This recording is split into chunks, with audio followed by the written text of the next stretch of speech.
I'm pretty sure I've talked before about how I have a bad memory. Does that ring a bell? See, I even forget sometimes that I talk about these things.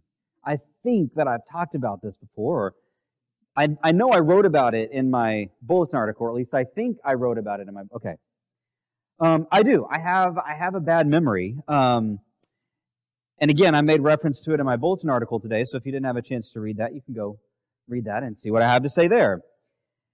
I don't know why I have a poor memory, but I do. I just do. I want it to be better. I'm one of those people that I wish my memory were better. Maybe you're like me in that, but it just isn't. And I usually joke about it from the standpoint of my small brain just can't take in anymore, and so I have to dump things that, are not worthwhile of holding on to. So I make it a self-differential, sort of joke. But the truth is, I think it more boils down to when something's out of sight for me, it's out of mind. Anybody else have that happen to you in your life? Something gets out of sight and it's out of mind. You just don't think about it any longer. I think I've told some of you this before. Again, I may have even said it up here. As soon as I step away from preaching, I forget what I talk about up here. So I get questions sometimes from you after sermon. Remember when you said this in the sermon? And I'll say, no, I don't remember that. And it's true.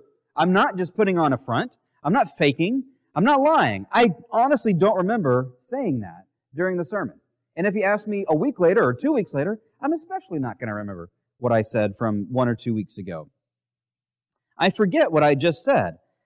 Now, it's all here in my iPad. I make notes about what I'm going to say, so it's all here. I can go back and see it. I don't know what I say. Again, it's that out of sight, out of mind. I no longer need to hold on to it because I'm done with it. That's, I guess, how my mind does it. I don't know if that's a good thing or not. I can't pinpoint and say, that's the way that a mind should work. It's just the way my mind happens to work. And to one degree or another, as I reread Exodus 32 this week, it allowed me to sympathize with the Israelites in a way that I never have in the past. Now, don't mistake what I'm saying. I'm not up here arguing on their behalf that they did a good and noble thing by making the golden calf and by bowing down to it and worshiping it. What they did was wrong. But, and while I recognize that it's not a good excuse, Moses, and therefore the one who represented God to them, was gone for a long time and is now out of sight, out of mind for them. And thinking about it in that way, that perhaps their brains were working on that level that, well, he's gone. And it even says that. We're going to read that. They even say that. What's become of this Moses guy? We don't know. We need something else to hold on to. And so that's when they go to Aaron. As we read the story and discuss it, I want you to pay attention to the words spoken and the reactions by the major characters, in particular, Aaron and Moses. Those are the two that we're going to focus on this morning. Aaron, in particular, is a really fascinating character to me in this story because of who he goes on to become. The high priest who mediates between God and the people, who offers sacrifices on behalf of the people to God so that they can be forgiven of their sins. And yet what he does in the story just knocks all that down, seemingly. It's a really, really interesting story. So let's read it, and we're going to talk about it in some detail here. From Exodus chapter 32, beginning in verse 1, the word of the Lord. When the people saw how long it was taking Moses to come back down the mountain, they gathered around Aaron. "Come on," they said, "make us some gods who can lead us. We don't know what happened to this fellow Moses who brought us here from the land of Egypt." So Aaron said, "Take the gold rings from the ears of your wives and sons and daughters and bring them to me." All the people took the gold rings from their ears and brought them to Aaron.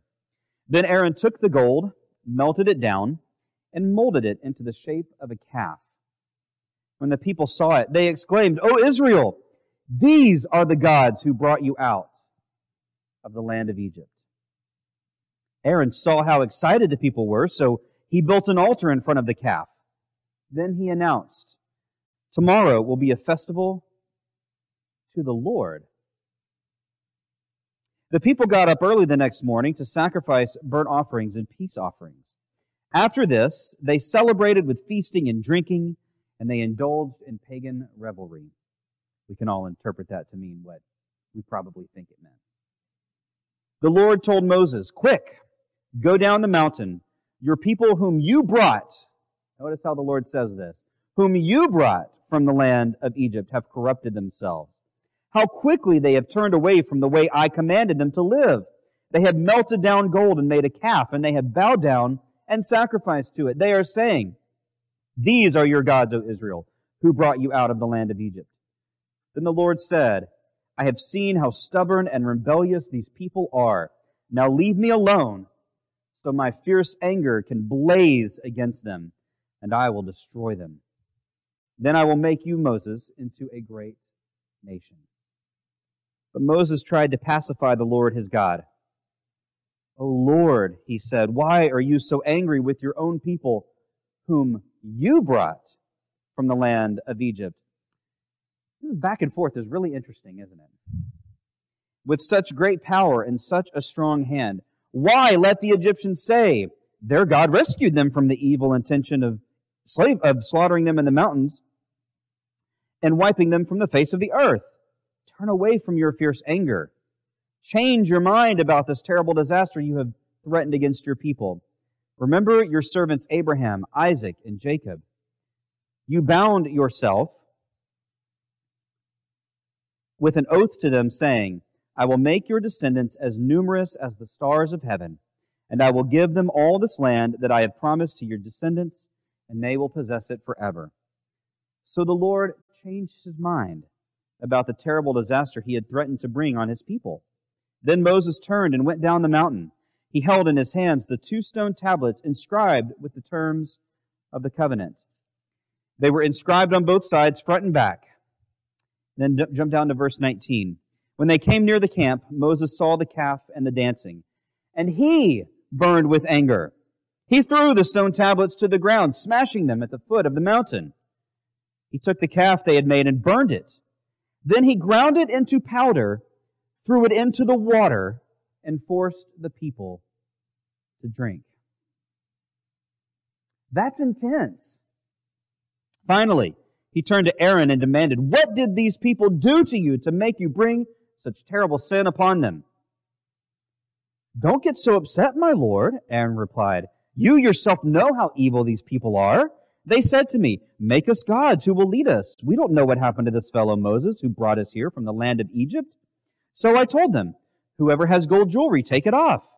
When they brought it to me, I simply threw it into the fire, and out came this calf."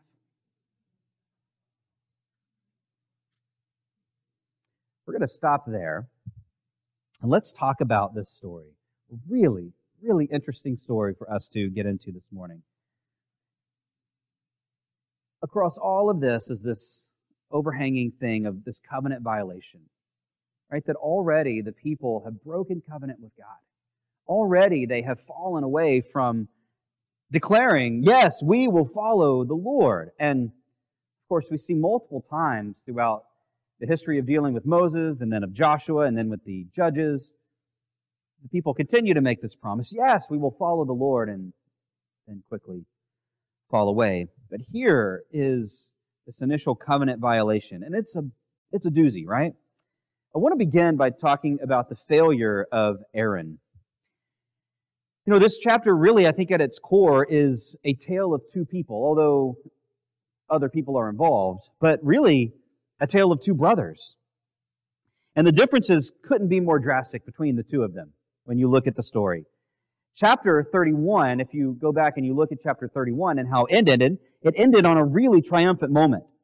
The finger of God, literally. Jump back to the end of chapter 31.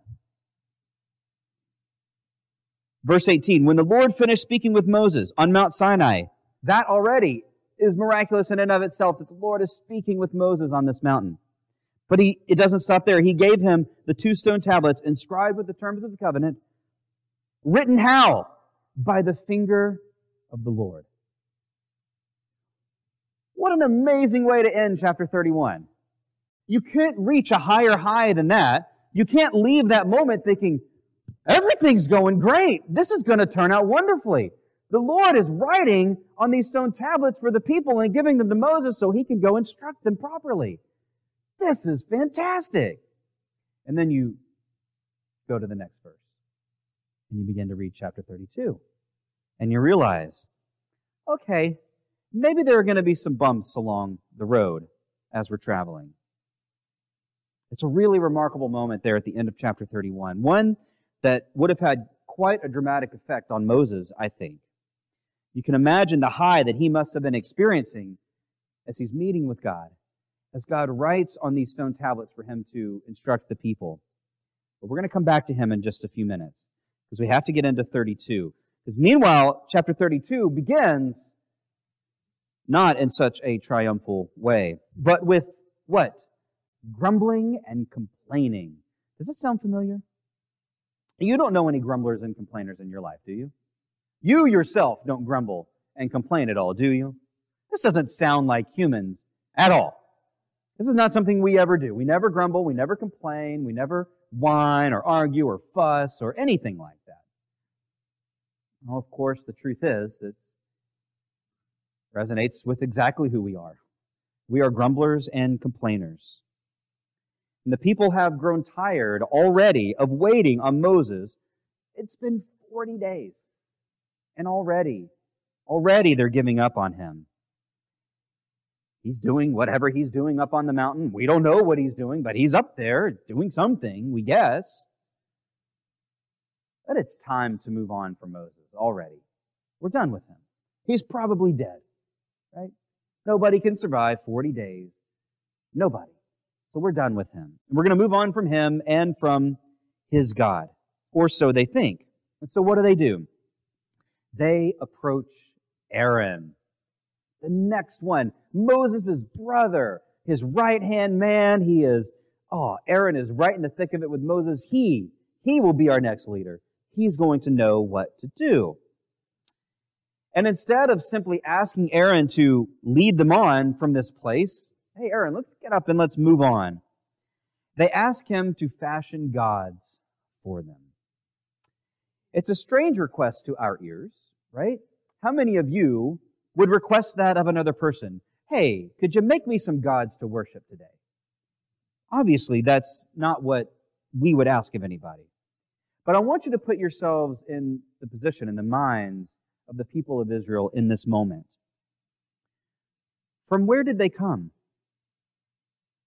Egypt. How many gods are worshipped in Egypt? Many. A god of the waters, a god of the land, a god of the sky, a god of the sun and the moon and of death and of life and of this and of that and on and on and on. These people are used to worshiping other gods. They're used to living around people who worship other gods. It's not, when I put myself in their shoes then, it's not so surprising to me that they would make this request of Aaron. It seems strange to us, but to them, I think it makes total sense. They've escaped Egypt and the religious lives that they lived there, which consisted of praying to, offering to, and worshiping many different gods in Egypt. In other words, it seems to me that their desire is to go back to what's familiar and comfortable.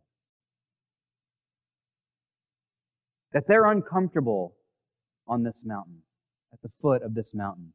And they want to go back to what's comfortable. And we've seen that before from them, right? And we're going to see it again. Moses, take us back. Did you really lead us out here to die? At least in Egypt we had food.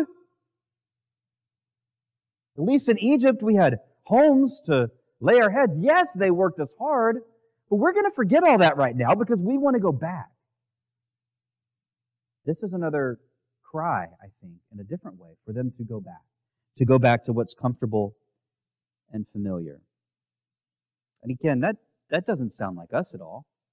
When things get uncomfortable spiritually, when things get difficult spiritually, we don't want to go back to what's comfortable, right? To that sin that we are familiar with. That doesn't sound like us.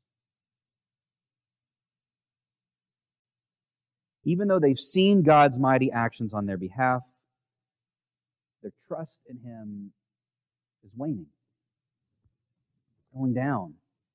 They're not certain that this God is really on their side any longer. And so Aaron does the correct thing and he rejects their request, right? That's what we see happen here. No, of course not. Not at all.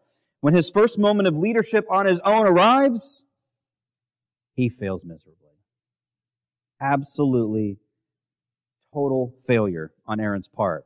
While Moses is literally up on the mountain receiving instructions about how to worship God, Aaron is trying to teach them a different way to worship God. The people and Aaron are down the mountain disobeying almost every single one of the instructions that Moses is receiving at this very moment. The dichotomy between the two just couldn't be more striking. You couldn't have a stronger disconnect between Moses and Aaron, I don't think. As this chapter continues to unfold, you see the Lord's anger growing, right? He even tells Moses that he's done with the people. He's just going to start over. Moses, it's time to wipe them out. Let's start over with you because you're the only one that I can trust. It's one of those statements you read in Scripture and you think, wait, what? What now? What's happening? Let's take a moment and just stop and think about this. God wanted to scrap the whole plan that He's been working on for centuries? It's kind of a head-scratcher. But this moment from God is so real and so raw and so in the moment. And it further highlights the disappointment he must have felt about Aaron. Aaron, who helped Moses speak on God's behalf before Pharaoh. Aaron, who helped Moses perform some of the miracles that he did in Egypt to help get the people out of slavery.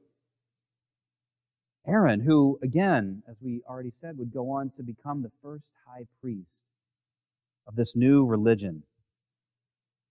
His failure is a full-on slap in God's face.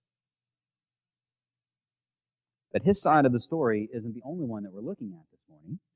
So while Aaron is a failure, it couldn't be more pronounced up against the leadership of Moses. So let's talk about Moses' leadership here in this chapter. In verse 11, Moses does something truly, truly amazing. Like Abraham before him, and I've often wondered how much of Abraham's story Moses might or might not have known at this point. Moses argues with God. After God points out to Moses, hey, the people that you brought out of Egypt, I'm ready to wipe out. And what does Moses do? He flips the script. No, God, I'm sorry. You're the one who brought them out of Egypt. You're the one who has to deal with them now. Like Abraham before him, Moses argues with God and persuades God to change his mind about killing all the people.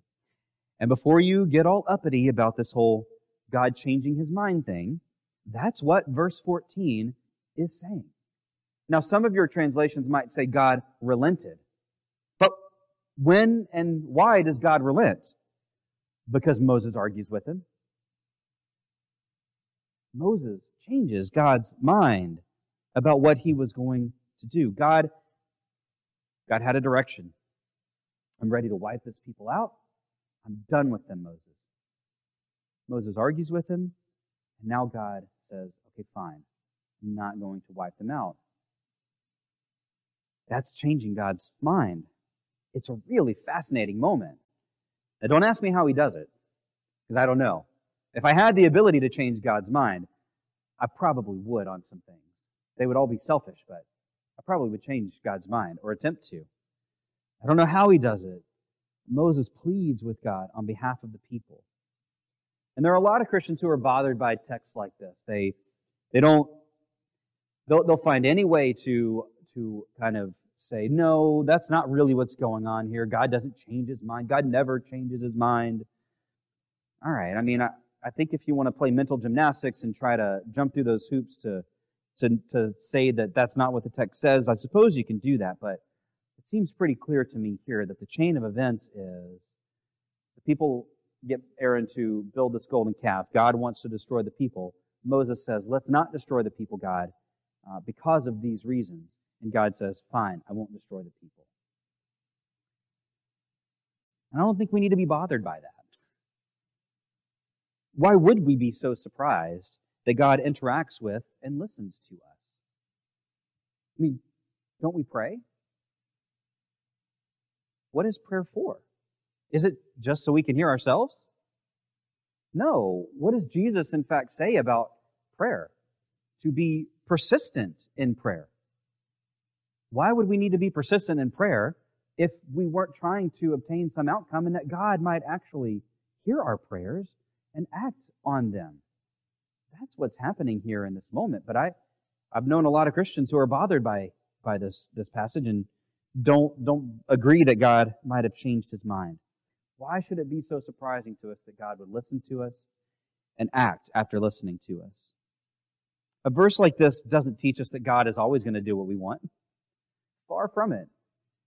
God isn't always going to do what we want just because we want it. God isn't a video game that you're putting quarters into, that just because you put the quarter in, you get to play now. That's not who he is. But again, even Jesus tells us to be persistent in our prayers because it might pay off. God just might do what we're asking of him to do. Moses' reasoning to God is really interesting as well. He doesn't argue that God shouldn't act this way. Notice, Moses ends up getting angry himself, right? How does he argue with God? He gives two reasons, or two reasons why maybe he didn't argue in that way. One is that gods in the ancient world were known to act in the way that God is about to act. They're moody, they get angry, and they destroy people. That's what gods in the ancient world did. But secondly, Moses is also fed up with the people. He's also angry with them, and probably, secretly, wants them dead as well. Instead, Moses argues that the Egyptians and other peoples are going to hear about this event, and what are they going to do? They're going to mock God. And Moses doesn't want that. And clearly that's an effective argument to God, that they're going to mock your name if you destroy the people. It's also a passage that shows us God's wonderful and amazing mercy and his willingness to forgive. And this point really is one of the major points of this story, I think. How God continues to be merciful, how God continues to forgive these people is quite frankly a wonder. It's amazing. But of course, the same could be said about us, right? That God continues to be merciful, that God continues to be forgiving of us, is truly amazing and a wonder to behold. And this story demonstrates that mercy and that forgiveness very powerfully for us. Moses did more, though, than help to change God's mind. He was also roused to anger, and Moses made some choices. And I want to end by talking about his choices and his leadership here. Upon coming down the mountain, what does he do with the stone tablets? Remember the scene with Charlton Heston? And he throws them down, right? And they shatter.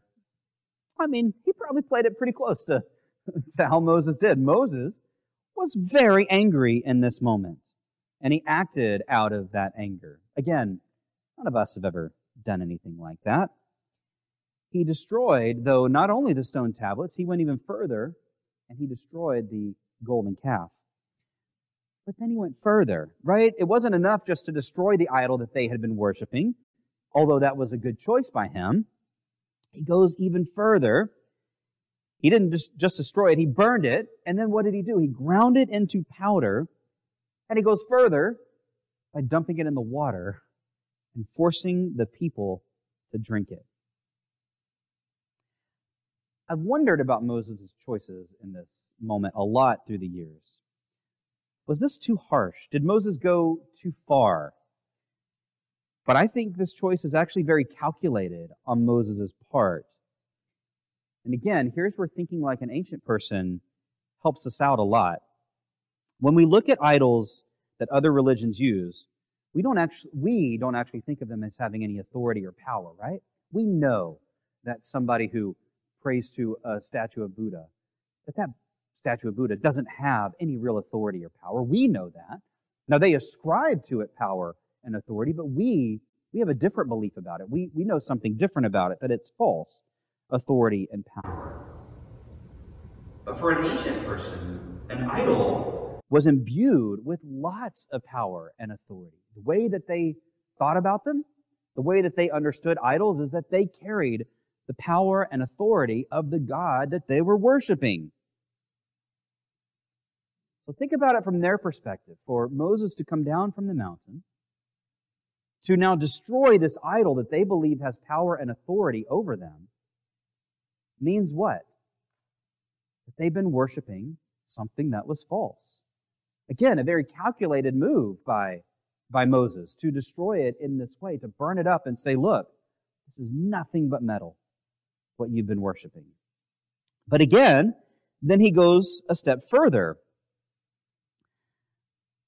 He forces them to drink it. And so Moses demonstrates to them by doing this that the God that they've been worshiping, this false God, actually has no power and authority at all. But again, by forcing them to drink it, and I apologize if this sounds a bit too crass, it may be too crass for me to point out. In forcing them to drink it, he forces the idol to become literal human waste. In other words, this idol is not just nothing. It is the waste that you expel from your body. That's how nothing it represents. That's a really powerful statement. Again, I think this is a very calculated move by Moses to show the people, to demonstrate to them, this God that you place your hope and your trust and your faith in is nothing. Absolutely nothing. And it's so nothing that it's now your waste. That sort of leadership that Moses demonstrates in this moment, frankly, was just plain needed because Aaron had failed so utterly. The people's attention, their gaze had been drawn away from God, from Yahweh, under the leadership of Aaron. Moses needed to get their attention back in order to correct that. But something else needed to happen as well. Aaron needed to be called to account. And this is one of the more remarkable details of the story. Here, Moses confronts his brother. What happened? And what does Aaron do in this moment? Notice what he doesn't say. He doesn't say that the people threatened his life if he refused to help. Although he could have lied. I mean, that might have made things easier. Moses, they were going to kill me. What do you expect me to do? They wanted to hang me. I have to appease them, right? He doesn't say that. He doesn't say he was wrong for helping. He doesn't admit anything there. And he doesn't admit fully to the role that he played in fashioning, right? We're told that he fashioned the golden calf. Instead, what does he say? What does he opt for? What excuse does he use? Moses, it was a miracle. A miracle. I told them to give me their jewelry. They did it. That was a miracle. And then I tossed it into the fire and poof! Out popped this golden calf. How cool is that, Moses? He's going for like the cool factor. Moses, how awesome is this miracle that was performed?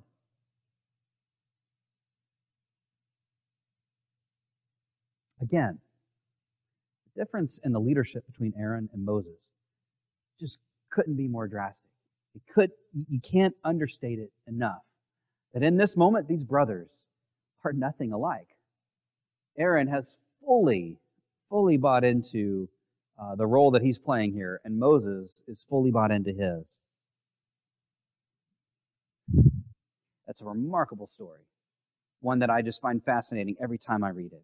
And the gospel of this story, the good news of this story, is that God continues to be merciful and faithful and forgiving to us when we aren't faithful to Him. When we are drawn away, when our attention is pulled away from Him, God is still pursuing us because of how much He cares for us. And so to close out today, a couple of things I want you to take away. How can we continue to trust in God when He seems absent from us?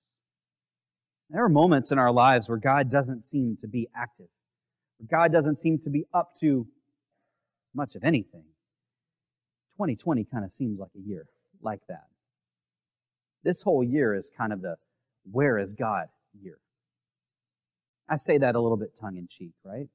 'Cause I know and I believe that God is active, that God does care, but boy, 2020 makes it feel like God doesn't sometimes. And so, where are we? Who are we? How do we continue to trust in God when He seems absent? It's a big question for us to answer. How do we remain faithful in difficult times? And then the second thing to take away is what might be drawing your attention away from God. For the people in the story, it was listening to Aaron. It was the golden calf that miraculously popped out of the fire that they now worship. For us, I doubt it's going to be anything like that. But what is it in your life that might be drawing your attention away from God? There are things that do that for us, and we need to recognize those things and figure out what we have to do to either put a stop to them or to direct our attention back to God.